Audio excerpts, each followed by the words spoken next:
I got roosters crowing. It's a great day. How are you? Mr. Neal here. I wanted to share a video with you today of my wife asking me some interview questions about my surgery recovery. I'm about 6 months into a spine fusion recovery, and it's pretty mixed so far.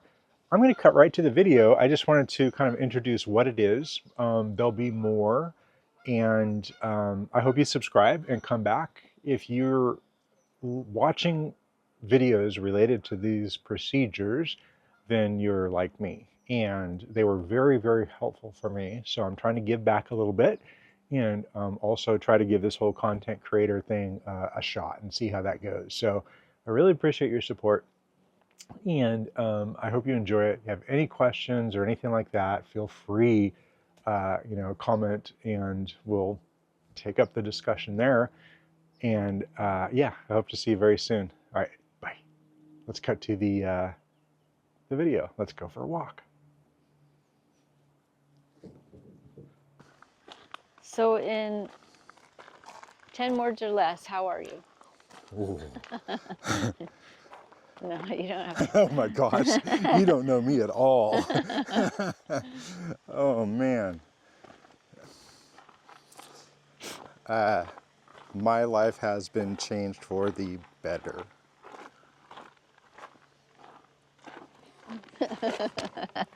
Okay.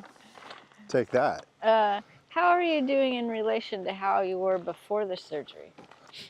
Well, we're on a walk right now, and I'm not using any canes. I didn't bring a portable chair or anything like that to take sitting breaks. Mm-hmm. So I'm not a young chicken again, but Yeah, I was going to say it's not all good. How are your limitations right now as far as, walking or whatever? Yeah, my limitations seem to be, I'm limited by just physical range, pain, discomfort. I mean, the doctor, it's kind of the same, no bending, lifting, twisting, but the word isn't any longer no. It's just kind of within what I can do. So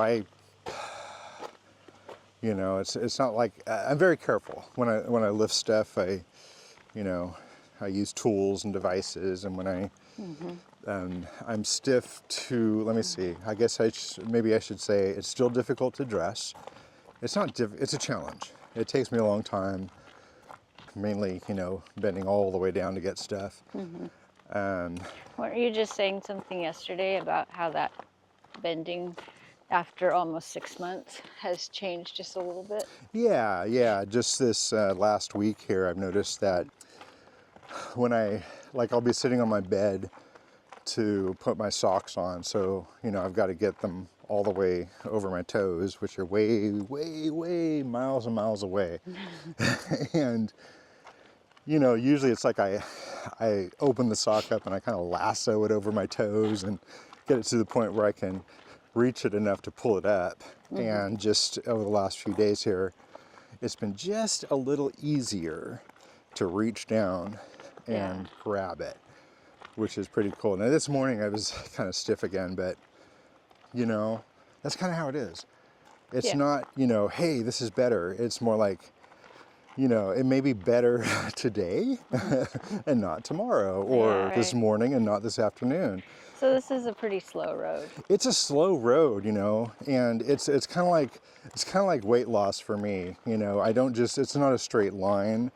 I have like a range, and I don't really say like I'm down to X weight until I've bobbed up and down, and really centered on it for a long time, because it is not a straight line.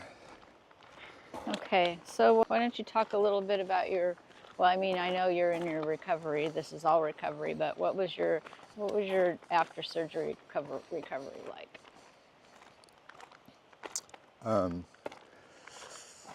You mean like waking up after surgery? Or Yeah, like home? what was your life like? Let's say a week or two post-op. Well, I'm not a prepper, but I'm kind of a prepper. Like, I just like to be prepared, and I like to know the plan. and have contingencies and things that are out of my control. Kind of, I'm not a control freak either, but it's more like when I don't have to rely on other people, or rather when I have to rely on other people to, I'm just weird, you know? I do things my own way, and, you know, I'm picky, I'm stubborn. Particular. Particulates? Particular. What she said. So it was kind of like, you know, and also I knew that I was going to rely on you a lot. So I spent a huge amount of time getting ready for the surgery, getting all sources, you know, and then in my own brain, I was preparing for having no control, not control, but, you know, just having to ask for help, Yeah. having to accept help and be, you know, that was a big, big thing. But it really helped That's watching right. so many YouTube videos, honestly, because people Yeah. talked about that. And so I really was trying to prepare myself, but I also knew that you weren't going to be physically able to, you know, help me 100%. So I did as much as I could ahead of time, and it was almost like a calendar, you know. It was like, okay, so it's this time, and so now we stop, we let go. You know, now it's time to just absolutely let go. Right. And, you know, I should I've have done that a asked. few times in my life. I should have asked how you prepared. I don't think I really asked that. Like because our life started changing months before the surgery. Yeah, I would say what we've been dealing with has been like 20 years. And then by the time I finally got to surgery, we actually went with a surgeon, and that appointment was canceled. I canceled it for an insurance issue. And I started preparing the house, my job, us talking, you know, before that surgery. And that canceled. And during the time it took to find another surgeon and you know, get all that going, I just had more and more time, you know, to prepare more and more and more. So, you know, we had carts, we had a plan, we completely redid our living room, you know, got ramps and yeah, ramps at the house, you know, the cars were tuned up. I didn't get the dump run done, you know, that still vexes me. It's coming, but boy, that dump pile is big. But yeah, we prepared ahead of time for me to just be absolutely dedicated to doing nothing but recovering. And I still didn't really understand what that really meant until I was in it. And I'm still figuring it out, I guess, every day. But that's kind of what we did to prepare. Was, for one thing, it was a we thing. And, you know, and just I learned so much from YouTube. I had a list. I've had multiple lists. You know, I need to buy this. I need to have this ready. I need to install that. And over time, that list got refined and boiled down. And, you know, by the time I was actually, you know, spending any money on anything, you know, I was pretty confident that it was the right thing, you know, to buy. Or if I didn't need something that I thought I was going to need, yeah. you know, I think I hit all those marks fairly well. You know, we wasted a little bit, but not too much. Got influenced. But yeah, the preparation wasn't perfect, but it was a lot. You know, it was a whole lot. So you were in the hospital for a week. Ish. I'm going to stay on this side because of the sun in the camera lens. And what was that first week like home from the hospital? What was the car ride home like? You did great. You did great. I was very anxious because I was positive that I needed to, you know, come home in our big truck, that I needed all that space. But our big truck is an old truck, and it's new to us, but it's been around, and I've done work on it. I have more to do, but, you know, we came from a smaller F-150 to a F-350 diesel that has some issues with its security system. So, you know, sometimes to get the engine to turn off after you turn the key off, you have to lower the visor. So, because there's wiring. Anyways, True story. true story. So, you know, she tried. She took it for a drive around the neighborhood and kind of let me know that wasn't going to happen. So that bummed me out, but we prepared, you know, and again, I was getting into more of, hey, I'm just, you know, she's got to do the work. So, you know, and it's, you know, it's kind of like, if that's what you need, that's what we do. You know, I was getting into that mode. So, you know, you've got the little Subaru. We pushed the seat all the way back and reclined me and packed me in with pillows. Yep. Which is another thing I did to prepare. I started collecting all sorts of different pillows for a long time. Still using them. Still use them. Still very useful. Yeah, and it wasn't that bad. The worst part was once we get into our neighborhood where the road isn't quite as good, but it really wasn't that bad. And you know, you're still on a lot of narcotics at that point. Oh yeah. You're on a lot of medication. That's true. And then make sure you're good and dosed up for the ride too. They were concerned, you know, I mean, because we said, you know, it's an hour drive, but no, I think you did great. So yeah, I stayed home with him for a week from work, and I thought that I was going to be able to work and take care of Neil, Mr. Neil, but no, of course not. It's a full-time job. Especially that first week. For that first week, Yeah. yeah. And so yeah, we got through that, but that was, you know, he needed help with everything, with dressing and with bathing and all that stuff, right? Yeah. Eating, you know, getting my food and Yeah. I mean, you can't do much. And now for me, yeah, I had some other issues too. So it was a challenge, but yeah, we did great. Have you had any complications?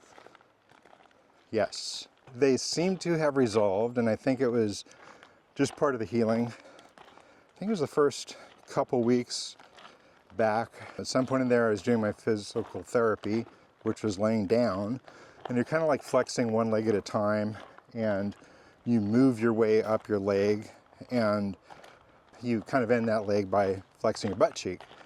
And I don't know, so I did something where I flexed like my whole lower back at the same time, and something popped, like a bone popping, and it was more on my left side. And since then, my left side has been more sensitive than my right side. My right side is where I've had the injury, and that's where they did the laminectomy and took the bone off. I think it was just mainly on the right side. But my left side, I think all the hardware is good. We've had x-rays, we had an MRI, you know, I mean, everything says it's fine. My guess is my arthritic bones, you know, kind of adjusted there because they had been, you know, bunched up and messed up for 20 years. And something at that point released or moved, and that really set me back in a lot of different ways. Right before then, I had these little moments of time where I was like, this is what they're talking about. This is what they're talking about when it's like this miraculous, you know, oh, I'm all better, you know. Yeah. And I had a couple tiny little moments, and then that happened, and that gets in your head when you're actually going through that. It really gets in your head. You gotta hang in there and think about how it's a long game, and you know, now I look back at that, and that was so early on. Yeah. That's another, yeah, you got to really kind of, I don't want to say forgive yourself, but, you know, just lighten up a little bit, Yeah. you know, because it's just not a straight line, and you get these new aches and pains, and yeah, so that was this big setback. I think that was my main setback, or am I forgetting something? And then the other complication has been your wound. Yeah, I guess, yeah, that's an ongoing, it's not healed yet. Like I have two scars, one in the front and then one in the back.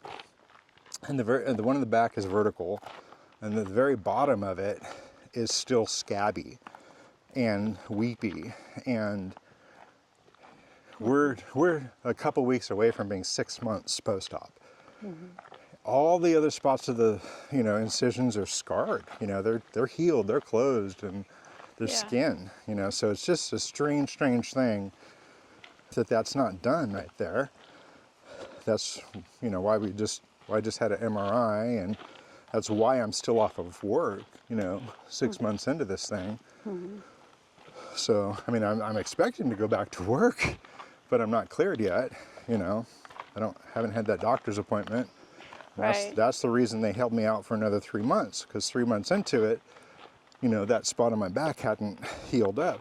And It's better now. It than is, it it's much was. better. It's rashy too. It's like Yeah. it's really itchy there, Right. very rashy. And so I try to keep it clean, but yeah, I think those are my setbacks.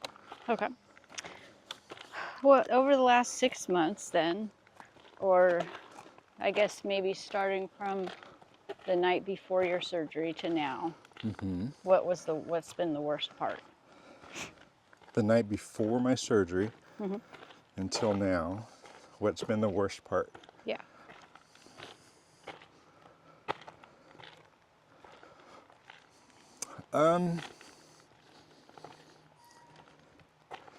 Well, let me see. Maybe two things. Like the whole first few weeks, the first week especially in the hospital, Oh yeah. and then when I was out, the narcotics, the surgery, something causes you to have an enormous amount of gas. Oh yeah. And the pain is so extremely sharp. And for me, it was like in my shoulder blades. And it's really, until you understand what it is, and nobody really told me, dude, burp.